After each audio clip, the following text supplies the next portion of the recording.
central Middlesex County in western Essex. What? Blizzard conditions expected. Total snow accumulations of 15 to 19 inches. Whoa. Winds gusting as high as 60 miles per hour. Where? Portions of eastern and northeastern Massachusetts and northern and southern Rhode Island. When? From midnight tonight to midnight Eastern Standard Time Saturday night.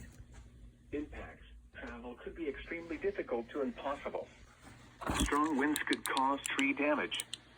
Additional details, considerable blowing and drifting snow along with near whiteout conditions at times. Snowfall rates of 2 to 4 inches per hour is possible at times. Travel should be restricted to emergencies only.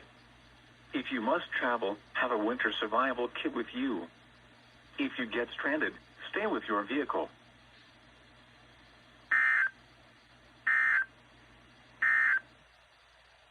Here is blizzard warning information for the following area in Massachusetts, eastern Essex.